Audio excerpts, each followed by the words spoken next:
Jóvenes, buenas tardes, ¿me escuchan? Buenas tardes, doctor. Sí se le escucha.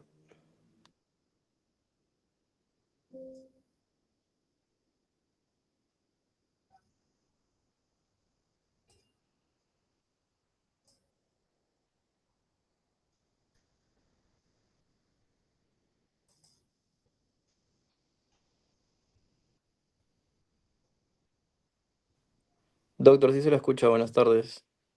Ya, buenas tardes. A ver, no hay ninguna interferencia, ¿no? Porque antes había una interferencia. Ya, voy a poner la clase, ¿ya?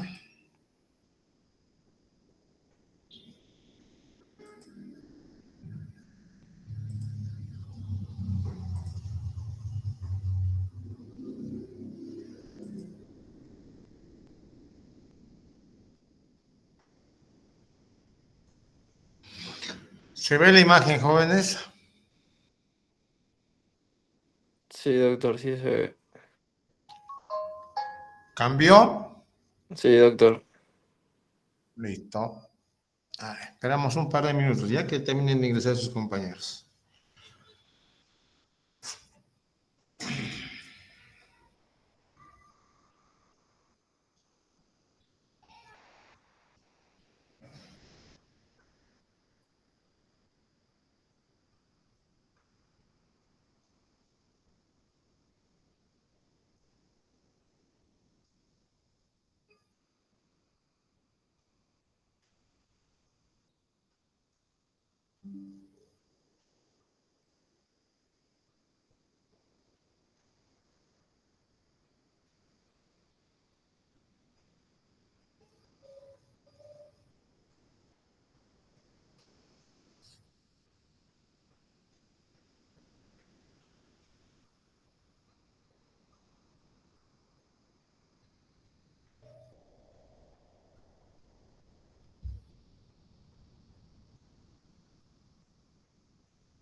Muy bien, jóvenes, vamos a empezar. Entonces, el día de hoy vamos a hablar de un tema que cada vez está más de moda, que se puso realmente vigente a raíz de la pandemia por COVID y tiene que ver con todo lo que es la salud ocupacional.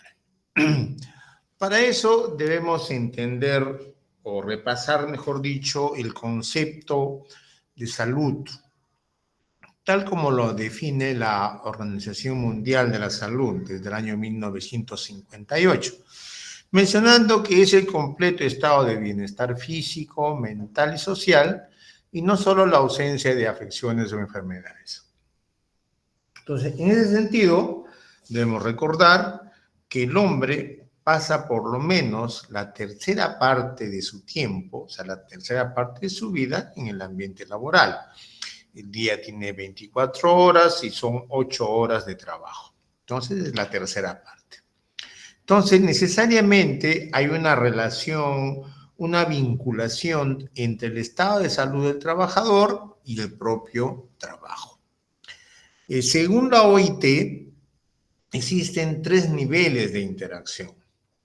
Un nivel inmediato entre el trabajador con la materia prima que utiliza. Por ejemplo, un carpintero utiliza madera, un sastre utiliza telas, un pintor, pinturas, etc. Pero también tiene que ver con la infraestructura, el local donde trabaja. Paralelamente a esto, hay otro nivel donde tiene que ver ya con las actividades, el contenido específico.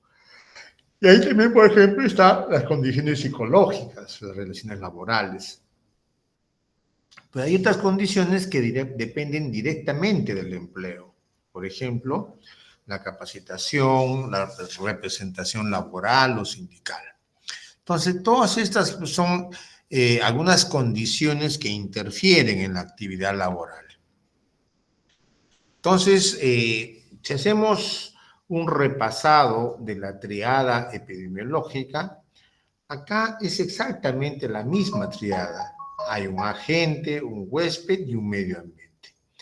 El agente van a ser todas aquellas causas, todos aquellos factores de riesgo que pueden hacer que el trabajador se enferma o sufre una enfermedad. El huésped en este caso es el trabajador. Y el ambiente es el ambiente laboral, la empresa, fábrica, para el caso de nosotros los médicos, centros de salud, hospitales, clínicas, etcétera, etcétera. Cuando existe un equilibrio entre estos 3 elementos, va a existir lo que se denomina el estado óptimo de salud. Entonces, ¿qué cosa es la salud ocupacional? Es una ciencia multidisciplinaria, rama de la salud pública, responsable de promover y mantener el más alto grado posible de bienestar físico, mental y social del trabajador en todas las profesiones. Entonces, todos los trabajadores estamos expuestos a sufrir dos tipos de daño: enfermedades o accidentes ocupacionales.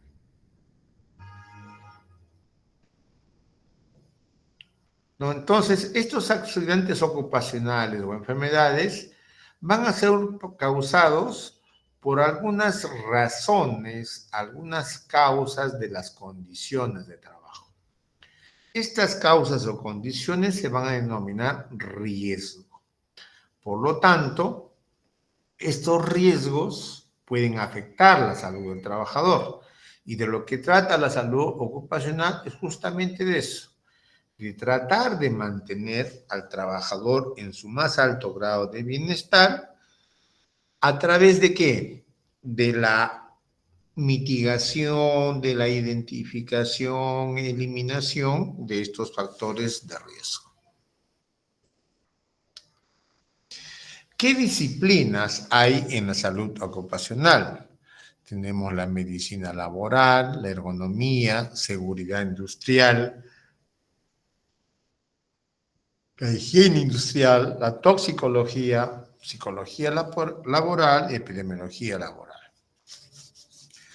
La medicina laboral es la ciencia y el arte que se encarga del estudio de los daños a la salud relacionados con el trabajo. Vale decir, son los médicos que atienden las enfermedades ocupacionales. Un médico laboral no es lo mismo que un médico especialista en salud ocupacional.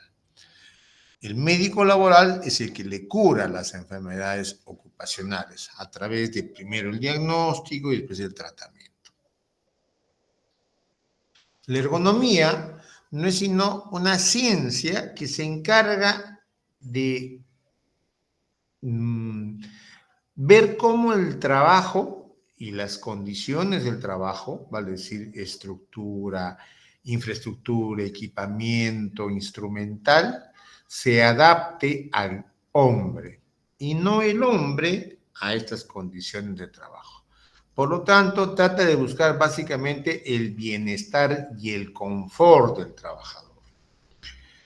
Por ejemplo, ahora todos los diseños, los diseñadores de muebles hablan de diseños ergonómicos, ¿no es cierto? A estos diseños ergonómicos se refieren a eso, pues te trata de mantener en posiciones fisiológicas y que no te hagan daño.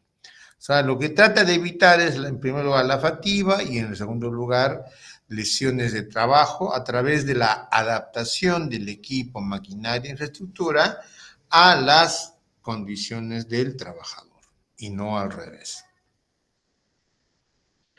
La seguridad industrial no es sino un conjunto de métodos y técnicas destinadas al reconocimiento, evaluación, prevención y control de situaciones riesgosas presentes en el ambiente de trabajo y que nos pueden causar accidentes. A diferencia de la higiene industrial, que lo que trata es de anticipar, reconocer, evaluar y controlar los riesgos. ¿Con qué finalidad? Proteger la salud del trabajador y por lo tanto también indirectamente salvaguardar la salud de la comunidad. ¿Qué cosa es la psicología laboral? La psicología laboral se encarga del estudio de la conducta humana en el ambiente laboral y frente a las necesidades de seguridad. Ahora, a esa rama de la psicología le llaman psicología organizacional. Es probablemente una de las ramas que en este momento tiene más auge. La epidemiología laboral, tan igual que la epidemiología clínica tal como lo conocemos, no es sino un conjunto de métodos y técnicas que van a permitir la identificación, cuantificación, control de factores de riesgo y ver cómo estas pues se derivan en diversas entidades patológicas. Por lo tanto, también va a ser pues sacar perfiles epidemiológicos, por ejemplo, respecto a lo relacionado con las enfermedades y accidentes ocupacionales. Entonces, cuando hablamos de factores de riesgo, tenemos que hablar que también que estos pueden ser de diferente tipo. ¿Qué cosa es el riesgo en primer lugar? Es una probabilidad de sufrir un daño a la salud.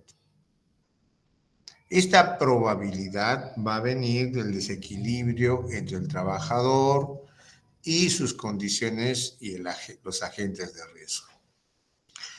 Riesgos ocupacionales, entonces vamos a llamarlo aquel conjunto de factores físicos, químicos, psíquicos, sociales o culturales que aislados o en interrelación, o sea, vale decir, se funden, se potencian, o se sinergizan y pueden causar daños en el trabajador, que pueden ser accidentes o enfermedades. Estos riesgos se clasifican de acuerdo a su etiología. Entonces va a haber riesgos físicos, químicos, ergonómicos, mecánicos, locativos, psicosociales, biológicos. ¿Qué cosas son los riesgos físicos? Los riesgos físicos básicamente son diferentes formas de energía que se generan en el ambiente y que y pueden crear diferentes condiciones negativas en el trabajador. Por ejemplo, tenemos al ruido, la iluminación, las vibraciones, temperaturas extremas, radiaciones ionizantes, radiaciones no ionizantes, la humedad, la presión neumática, riesgos eléctricos. ¿Qué son los riesgos químicos? Los riesgos químicos son elementos de origen orgánico o inorgánico, naturales o sintéticos, y vienen en diferentes formas o estados físicos. Pueden ser sólidos, líquidos o gaseosos, o puede ser una combinación de estos. Entonces tenemos como riesgos químicos, tenemos algunos polvos, gases y vapores, otros son humos, neblinas y rocíos, otros son líquidos y otros son sólidos. Respecto a los riesgos biológicos, son probablemente los más comunes a los que estamos expuestos los médicos, los trabajadores de salud. No son los únicos, pero sí son uno de los más comunes. Están presentes en todo el medio ambiente, algunos afectan solamente al hombre, otros al hombre y algunos animales. ¿Cuáles son los más comunes? Son los virus, bacterias, hongos, algunos parásitos, otras plantas. Generalmente, las enfermedades que son producidas por estos agentes biológicos las denominamos infecciones. Riesgos ergonómicos son aquellos que se producen de una inadecuada relación entre el trabajador y la máquina o su entorno laboral. Dentro de los esfuerzos disergonómicos tenemos, por ejemplo, el levantamiento de cargas y el transporte de cargas. Hay otras posturas que nos hacen daño, ¿no? Posturas por puesto de trabajo, de acuerdo al diseño de herramientas. Hay algunas posturas estáticas y otras posturas forzadas.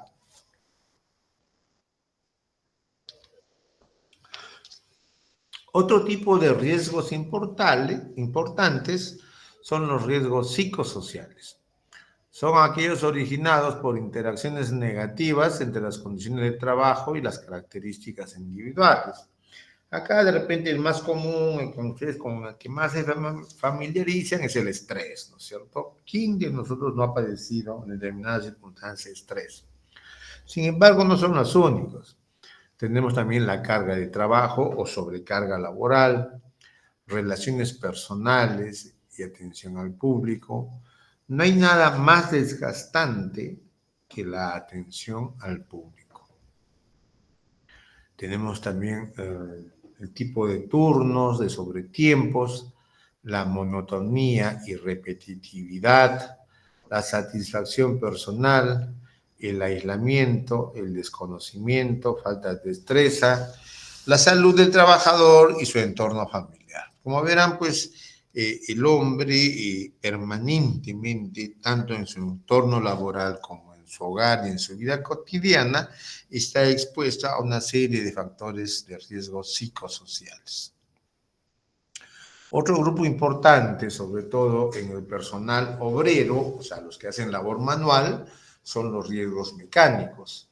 Y estos están referidos pues, a los materiales, equipos, herramientas de trabajo o condiciones de trabajo. Por ejemplo, tenemos el trabajo en alturas, trabajar con elementos cortantes, sierras, cuchillos, serruchos, punzantes o contundentes, superficies y elementos ásperos, o lo contrario, superficies y elementos demasiado resbaladizos, por ejemplo, suelos, material en movimiento, máquinas y herramientas, transporte mecánico, material proyectado, o sea, pueden salpicar esquirlas, piedras, astillas, y la caída de objetos. Sobre los riesgos locativos, son las características de los lugares, se refiere a la infraestructura, o sea, los edificios. Acá tenemos que los principales factores de riesgo son las escaleras y barandas, por ejemplo, defectos del piso, pisos irregulares, húmedos, alturas insuficientes, se refiere a las gradas, obstaculización de la visión, falta de orden y aseo, aislamiento, desconocimiento, falta de señalización y un almacenamiento inadecuado. Sobre los efectos en la salud, o sea, ¿qué causan todos estos factores de riesgo?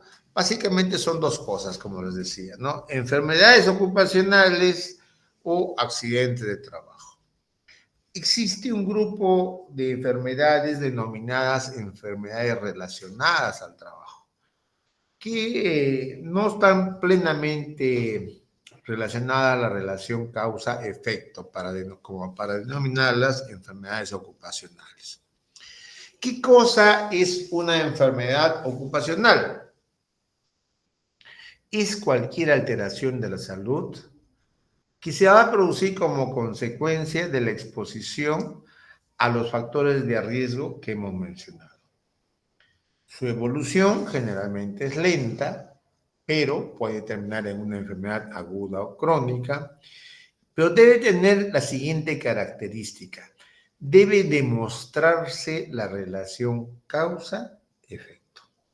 Si no se demuestra la relación causa-efecto, no se va a poder denominar enfermedad ocupacional.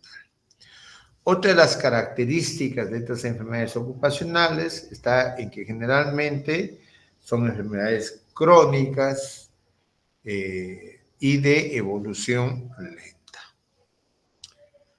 Como les decía, existen otro tipo de patologías denominadas enfermedades relacionadas con el trabajo, cuya etiología es multifactorial, es decir, intervienen múltiples factores.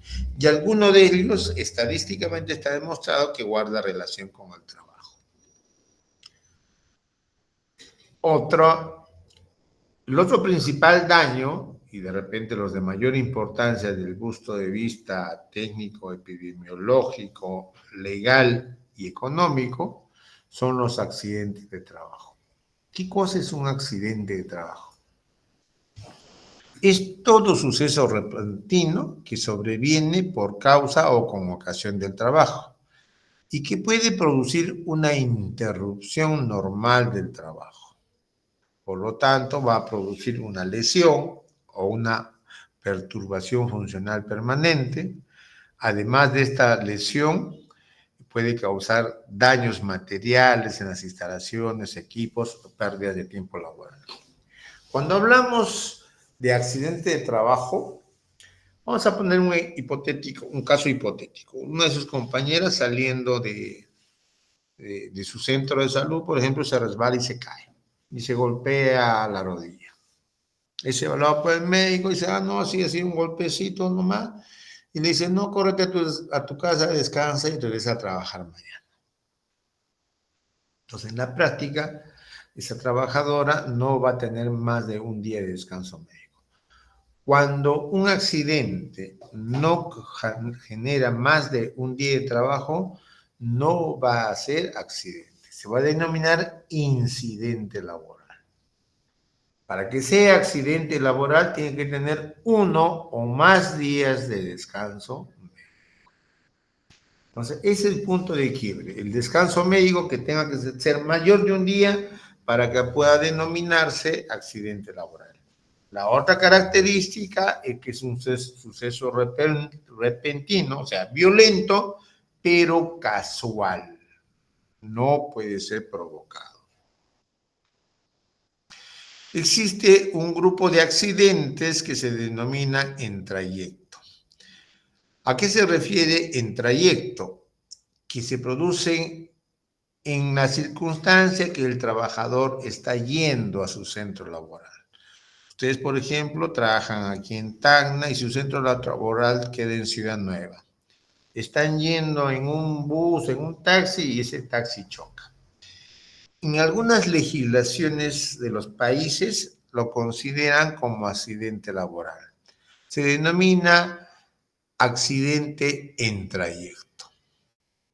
En otros países, como el nuestro, todavía no lo considera accidente laboral. Y digo todavía no porque ya existe el proyecto de ley, creo ya ha sido aprobado en el Congreso, pero falta su promulgación.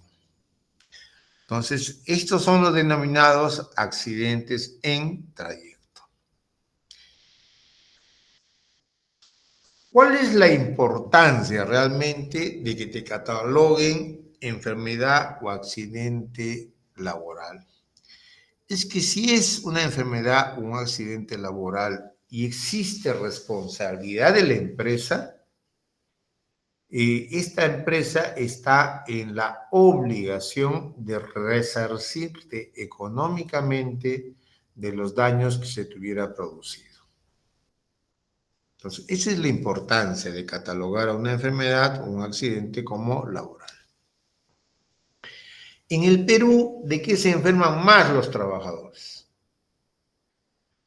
Existen algunas enfermedades, por ejemplo, denominadas respiratorias, dentro de lo cual la principal es la neumoconiosis.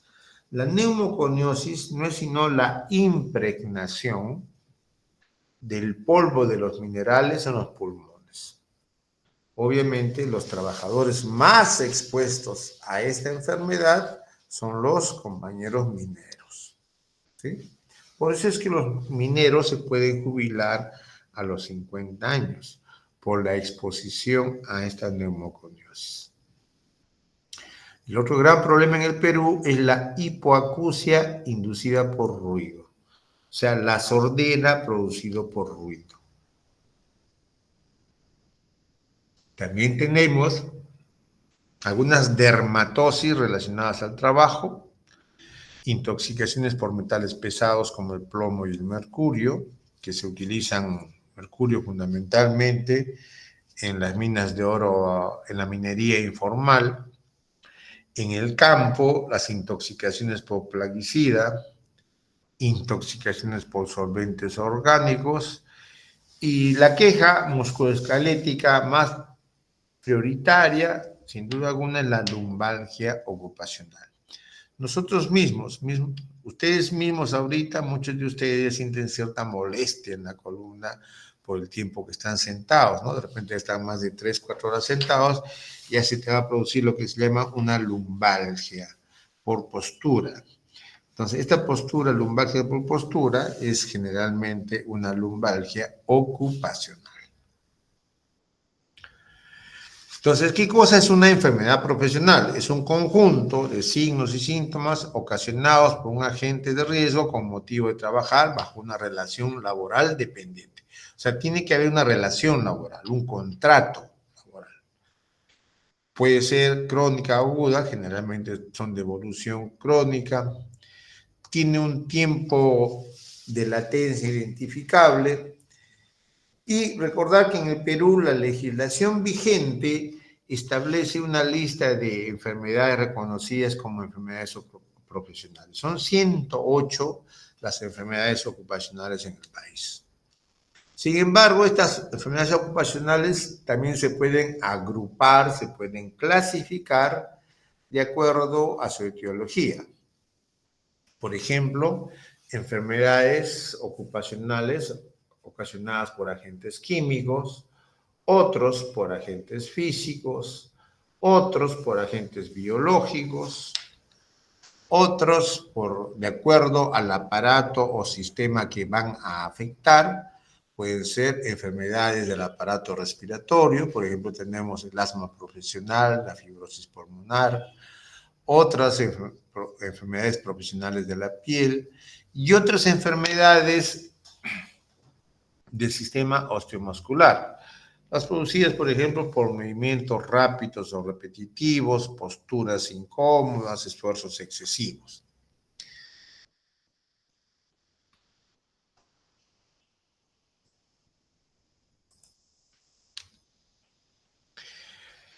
En el Perú, ¿cuáles son las principales enfermedades? ¿No? Como les decía, la hipoacusia neurosensorial. La hipoacusia neurosensorial es en parte también producida por el deterioro mismo y por la edad misma del trabajador.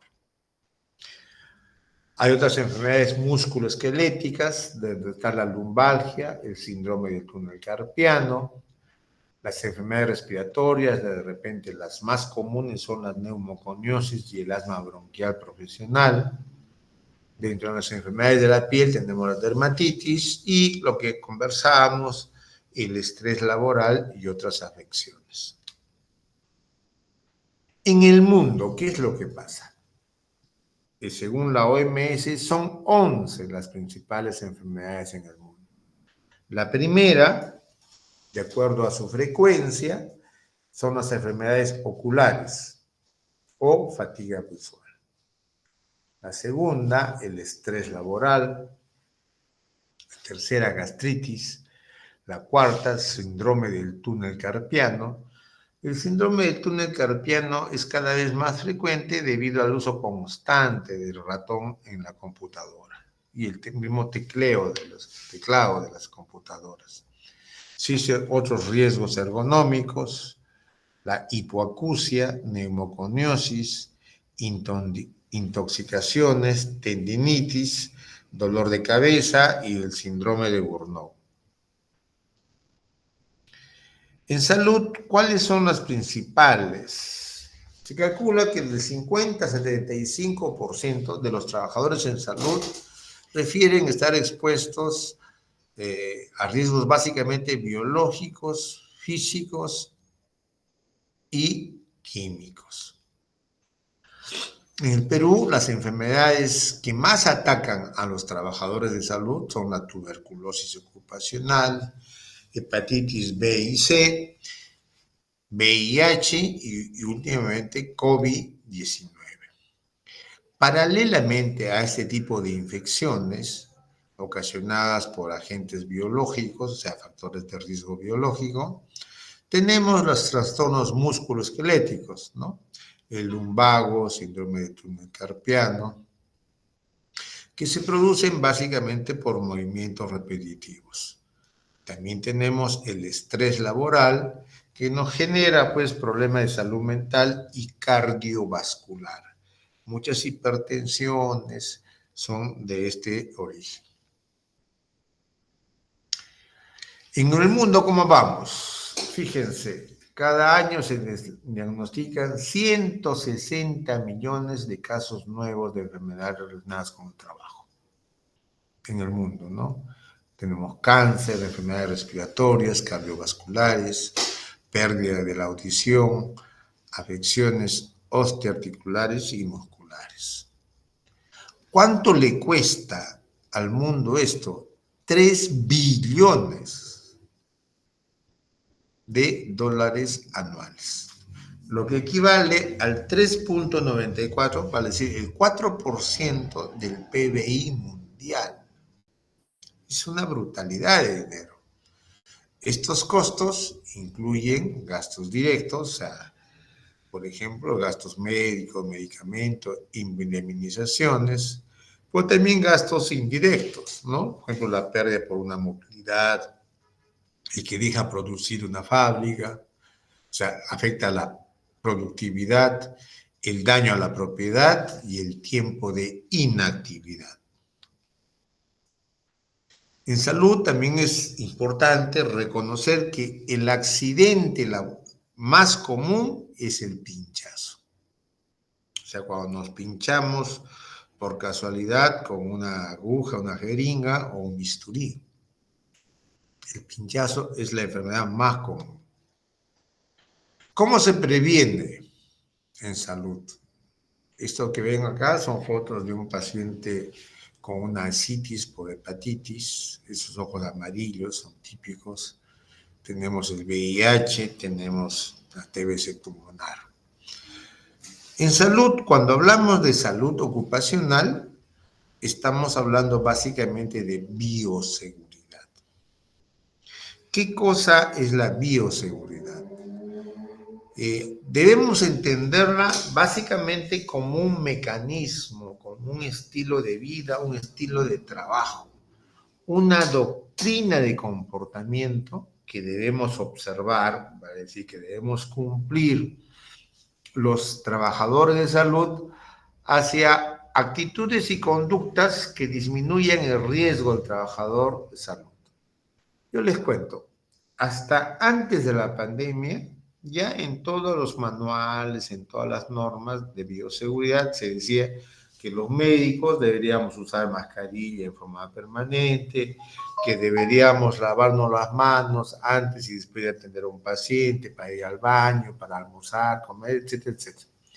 Cuando sacábamos cuentas, resulta que más o menos teníamos que lavarnos las manos alrededor de 40 veces diarias. Nadie, absolutamente nadie, se lavaba así y se lava así. Sin embargo, tuvo que venir la pandemia y hemos mejorado, pero todavía no a los niveles seguros. ¿Y qué es lo que falla? El conocimiento lo tenemos, el material lo tenemos. Lo que falla es el comportamiento, es la doctrina, es la actitud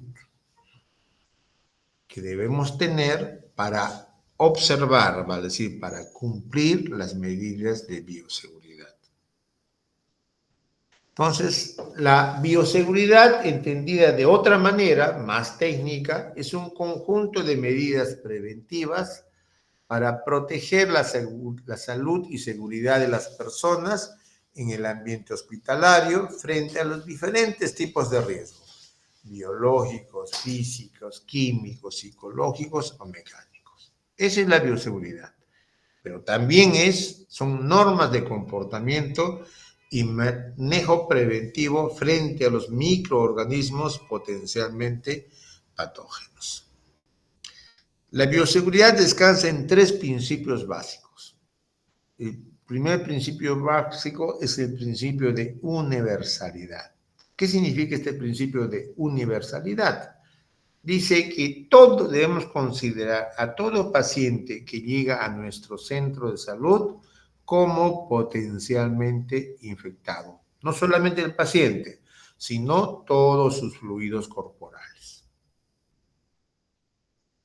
¿Se dan cuenta de la importancia de conocer estos principios, ¿no? O sea, todo paciente que entra a un establecimiento, a un hospital, nosotros debemos considerarlo contaminado. Por lo tanto, debemos protegernos.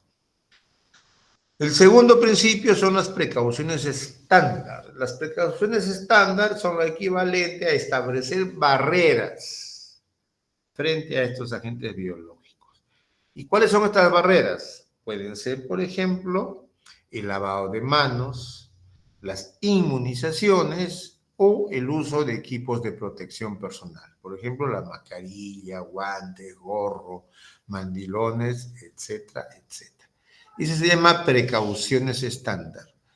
Y el tercer pilar, el tercer principio básico de bioseguridad es una adecuada seguridad ambiental, que para los establecimientos de salud significa un adecuado manejo de los residuos sólidos comunes y hospitalarios.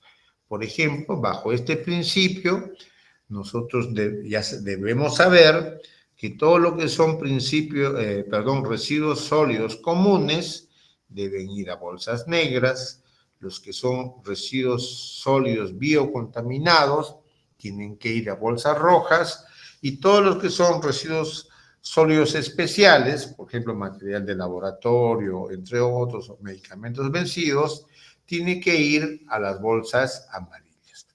Si nosotros observamos estos 3 principios básicos, estaríamos cumpliendo con las normas de bioseguridad. Entonces, en resumen, la bioseguridad es el equivalente a la salud ocupacional para el sector salud, para los trabajadores del sector salud. Muy bien, jóvenes.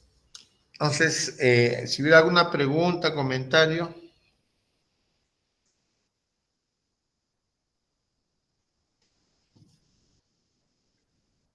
Al parecer no hay consulta, doctor. Listo, un favorcito. Me mandas la lista de los presentes, ¿ya? Por favor. Gracias, muy amables. Gracias, doctor. Ya, hasta cualquier momento. Bye, bye. Chicos, no se salgan para la lista, porfa.